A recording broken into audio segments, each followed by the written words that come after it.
بسم اللہ الرحمن الرحیم۔ عزیز طلباء و طالبات،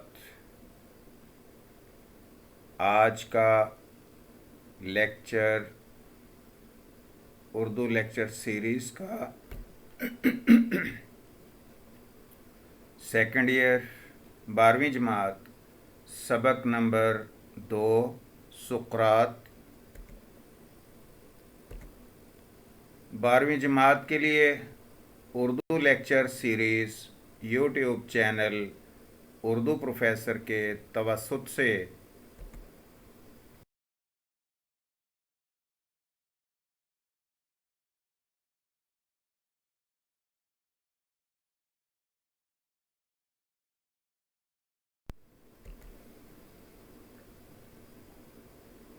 حاضر خدمت ہے۔ اہم شخصیات و مقامات کا تعارف، جن کا تذکرہ سبق نمبر 2 سقراط میں آیا ہے۔ اس میں سقراط کا ذکر ہے۔ سقراط دنیائے فلسفے کا جلیل القدر فلسفے کا استاد تھا۔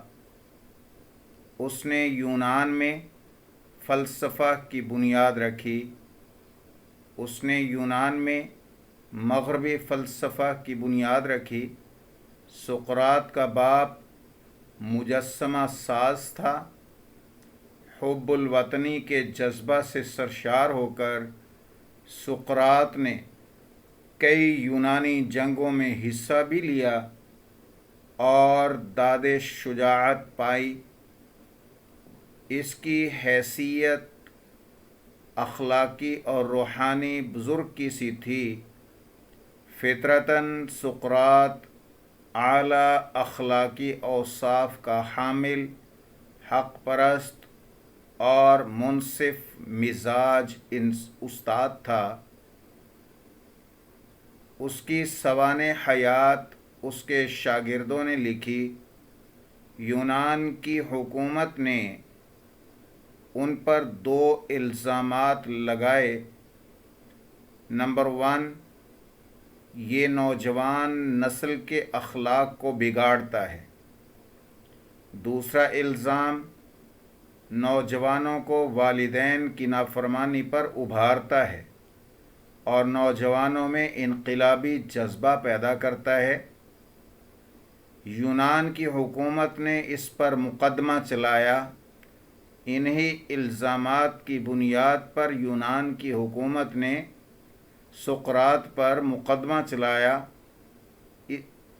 اس مقدمہ پر سقراط نے کھلی عدالت میں پیش ہو کر اپنا دفاعی بیان ریکارڈ کروایا، جو ہزاروں سال گزرنے کے بعد بھی آج بھی روح پرور اور سبق آموز ہے۔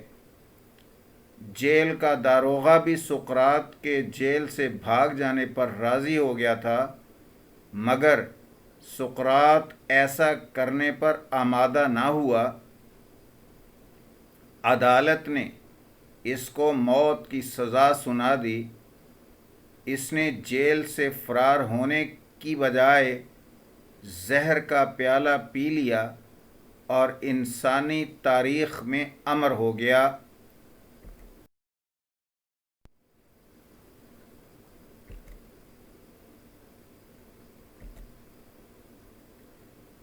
ایتھنز، یہ یونان کا دارالسلطنت اور سب سے بڑا شہر اور جمہوریت کی جائے پیدائش ہے۔ ایتھنز جمہوریت کی جائے پیدائش ہے۔ شہر کا نام دیونانی دیومالا میں آتھیسنا دیوی کے نام پر رکھا گیا۔ ایتھنے آتھیسنا دیوی کے نام پر رکھا گیا ہے۔ یونان کا اقتصادی، تجارتی، صنعتی، ثقافتی اور سیاسی قلب سمجھا جاتا ہے۔ یہ شہر یورپ کا ابھرتا ہوا کاروباری مرکز ہے۔ قدیم ایتھنز ایک طاقتور ریاست اور افلاطون اور ارسطو کے تعلیمی اداروں کے باعث علم کا معروف مرکز تھا۔ یونان کے سنہری دور میں یہ دنیا کا ثقافتی و تعلیمی مرکز تھا۔ ذنوفن کا ذکر آیا سبق میں۔ یہ اپنی فوج کا سربراہ تھا۔ فوج کے سربراہ ہونے کے ساتھ ساتھ وہ صاحب تصنیف بھی تھا اور اس کی تصنیفات خاصے پائے کی تھیں، بہت معیاری تصانیف تھیں۔ سقراط کی سوانح عمری بھی ذنوفن نے لکھی، لہذا اس حوالے سے اس کا تاریخ پر احسان ہے کہ اس نے مشہور فلسفی کے حالات کو محفوظ کر کے آئندہ آنے والوں کو اس شخصیت سے روشناس کر دیا۔ اس کے بعد السیبائیڈس کا ذکر آیا سقراط سبق میں۔ السیبائیڈس ایک امیر باپ کا بیٹا تھا۔ ہر قسم کے اوصاف اس میں کوٹ کوٹ کر بھرے ہوئے تھے۔ حسن صورت کے ساتھ ساتھ اعلیٰ حسن سیرت سونے پر سہاگے کا رتبہ رکھتا تھا۔ اس کے بعد افلاطون، یہ قدیم یونان کا فلسفی سقراط اور ایتھنز کی اکادمی کا بانی تھا۔ افلاطون کی ترقی میں خاص طور پر مغربی روایت میں سب سے زیادہ اہم شخص تصور کیا جاتا ہے۔ مغربی سائنس، فلسفہ اور ریاضی کے علاوہ افلاطون کا حوالہ اکثر مغربی مذاہب اور روحانیت کے بانیوں میں کیا جاتا ہے۔ افلاطون فلسفہ میں تحریری مکالمے اور جدلیاتی طرز کا موجد ہے۔ جدل کہتے ہیں بحث و تکرار کو، جھگڑے کو۔ جدلیاتی طرز کا موجد ہے۔ افلاطون کے مکالمات اس کی اہم ترین تحریریں ہیں۔ سقراط کی سوانح عمری سقراط کے دو شاگردوں ذنوفن اور افلاطون نے لکھی تھی۔ حضرت عیسیٰ علیہ السلام کا ذکر بھی اسی سبق میں آیا۔ حضرت عیسیٰ ابن مریم علیہ السلام اللہ کے نبی ہیں، جو خاص مدت تک زمین پر اللہ کے نبی رہے، پھر اللہ تعالی نے ان کو زندہ آسمانوں پر اٹھا لیا۔ قیامت کے قریب پھر آپ کا زمین پر نزول ہوگا، مگر پھر حضرت محمد صلی اللہ علیہ وسلم کے امتی ہونے کی حیثیت سے ہوں گے۔ اللہ تعالی نے آپ کو بغیر باپ کے پیدا فرمایا۔ آپ سے بہت سے معمولات وابستہ ہیں، معجزات وابستہ ہیں۔ مثلاً آپ بیماروں کو شفا دیتے تھے اللہ کے حکم سے، اور مردوں کو زندہ کرتے تھے اللہ کے حکم سے۔ یہ آپ علیہ السلام کے معجزے تھے۔ عزیز طلباء و طالبات، اب سبق نمبر 2 سیکنڈ ایئر کے سبق سقراط، جو صنف ادب کے لحاظ سے سوانح عمری ہے، سوانحی خاکہ ہے، نثر پارہ کی تشریح کے حوالے سے کہ نثر پارہ کی تشریح کس طرح کی جاتی ہے، تو نثر پارہ ہے آپ کی کتاب کے صفحہ نمبر 12 سے ایک نثر پارہ سقراط کی رائے میں موجودہ وقت کو کسی آنے والے دن کی امید پر رائیگاں کر دینا بڑی غلطی ہے۔ آگے یہ ساری حذف کی علامات ہیں۔ حذف کی علامت ہے کہ یہاں سے درمیان سے سارا پیراگراف چھوڑ دیا گیا اور پیراگراف کے آخری الفاظ کو پھر ذکر کر دیا گیا، دشمن کو تکلیف دینے سے محفوظ رہ سکے۔ عزیز طلباء و طالبات، تشریح لکھنے کا انداز اور طریقہ اور سلیقہ اور اسلوب یہ ہے، یہ لکھیں گے کہ نثر پارہ کی تشریح کی ہیڈنگ دینے کے بعد یہ لکھیں گے تشریح طلب عبارت سبق کے تقریباً آخری حصہ سے لی گئی ہے۔ مہدی افادی کہتے ہیں سقراط یونان کا مشہور اور نامور حکیم یعنی فلسفی ایتھنز میں پیدا ہوا۔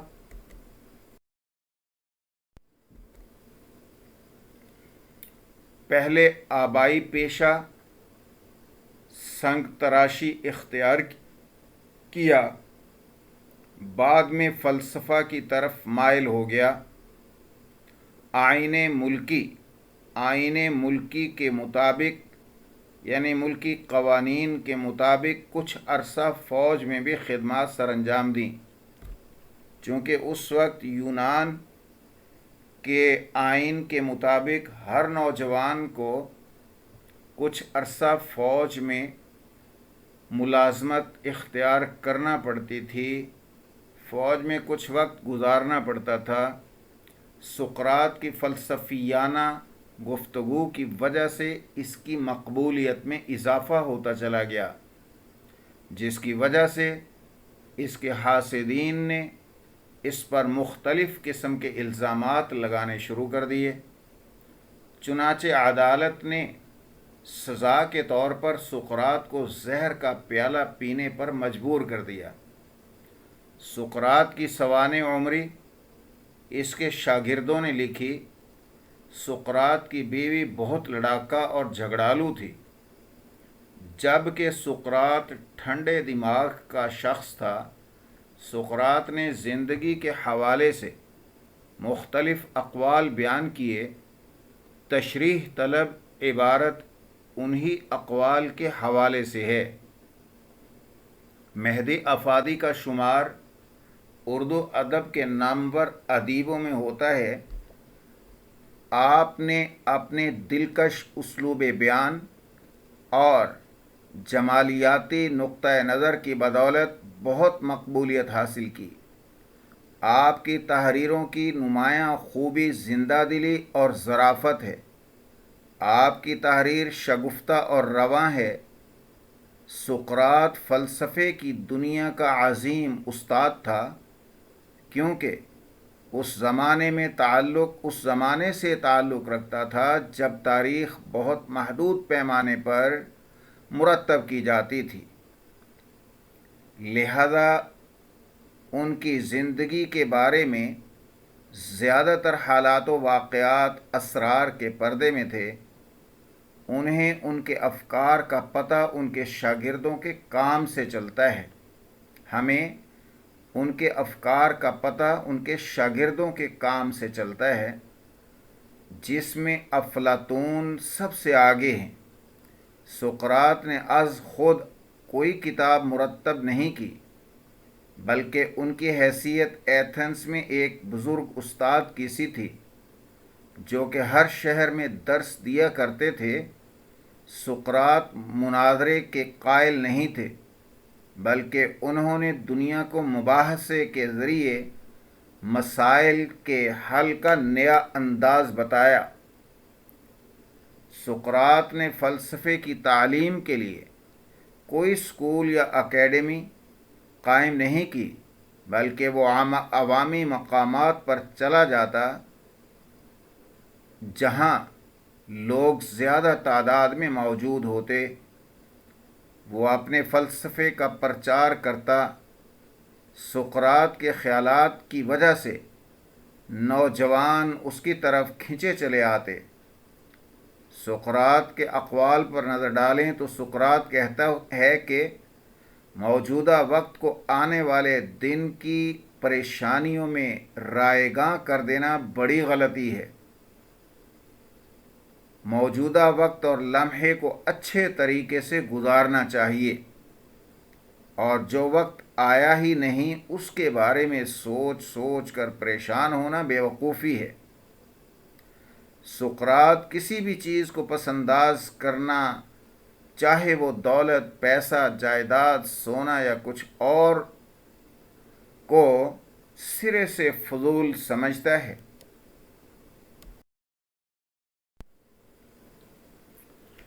پس انداز کرنے کی بجائے وہ حال کو سنوارنے کا قائل ہے۔ سقراط کے نزدیک علم کی کوئی قید نہیں۔ انسان عمر کے کسی بھی حصے میں سیکھنے سکھانے کی اہلیت رکھتا ہے، چنانچہ عمر کی پرواہ کیے بغیر سیکھنے کے عمل کو جاری رکھنا چاہیے۔ کتب بینی، بک ریڈنگ، کتب بینی سقراط کے نزدیک عیش ہے۔ عیش مین زندگی ہے، اور اس خوشی اور عیش سے ہر کوئی فائدہ اٹھا سکتا ہے۔ جاہل انسان سقراط کے نزدیک قابل رحم ہے، اور اگر کسی کے ظرف کو پہچاننا ہے تو یہ دیکھو کہ اس کا دشمن کے ساتھ رویہ کیسا ہے۔ سقراط کے ان اقوال کو اگر ہم اسلامی نقطۂ نظر سے پرکھتے ہیں، جانچتے ہیں کہ سقراط کے یہ تمام اقوال اسلامی تعلیمات کی نمائندگی کرتے ہوئے نظر آ رہے ہیں۔ اسلام بھی ہمیں پر امید رہنے کا درس دیتا ہے، اور اسلام میں بار بار حکم آیا ہے، مایوسی کفر ہے۔ موجودہ وقت کو رائے گاں کرنا سقراط کا قول اسی اسلامی قول کی عکاسی کرتا ہے۔ کسی چیز کو پس انداز کرنا اسلامی اصول کے حوالے سے ناپسندیدہ ہے۔ اسلام ہمیں قناعت کا درس دیتا ہے۔ اسلام ہمیں قناعت کا درس دیتا ہے، اور زکوٰۃ اور صدقات کا نظام ذخیرہ اندوزی کی بجائے دوسروں کی مدد کا حکم دیتا ہے۔ اکتساب علم حاصل کرنے کے حوالے سے اسلام میں حکم ہے، علم حاصل کرو چاہے تمہیں چین ہی کیوں نہ جانا پڑے۔ پنگھوڑے یعنی جھولے سے قبر یعنی لحد تک علم حاصل کرو۔ اسلام بھی ہمیں بلا تفریق علم حاصل کرنے پر زور دیتا ہے۔ ارشاد ہے، علم حاصل کرنا ہر مسلمان مرد و عورت پر فرض ہے۔ اللہ تعالیٰ کا ارشاد ہے، جاہل اور عالم برابر نہیں ہو سکتے۔ لہذا سقراط کا واجب الرحم سمجھنا ایک جاہل کو سقراط کا واجب الرحم سمجھنا اسلامی تعلیمات کے عین مطابق ہے۔ اسلام بھی دشمن کے ساتھ اچھے برتاؤ کا حکم دیتا ہے، اور خاص طور پر اگر دشمن چل کر دروازے پر آ جائے۔ تاریخ ایسے واقعات سے بھری پڑی ہے۔ عزیز طلباء و طالبات، سب سے بڑی مثال کہ حضرت امام زین العابدین کے دروازے پر واقع کربلا کے بعد شہزادہ علی اکبر رحمہ اللہ، جو کہ حضرت امام حسین رضی اللہ تعالیٰ عنہ کے بیٹے تھے، کا دشمن آیا تو آپ نے پہلے ان کو پانی پلایا، تو اس نے حیرت سے حضرت زین العابدین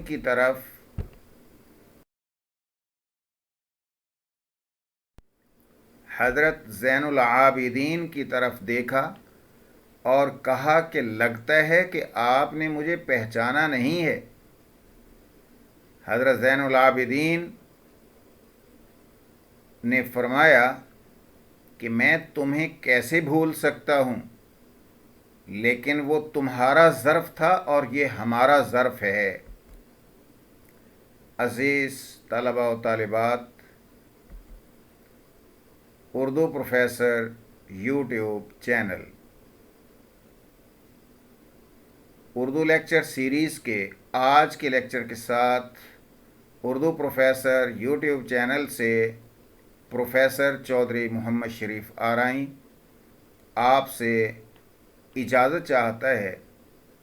دیکھتے رہیے، سنتے رہیے اردو پروفیسر یوٹیوب چینل کو شیئر، لائک اور سبسکرائب کرنا مت بھولیں۔ گھنٹی کے نشان کو بھی ضرور دبائیں تاکہ ہر نئے لیکچر سے آپ کو آگاہی ملتی رہے۔ شکریہ، اللہ حافظ۔ Contact number 03335128648۔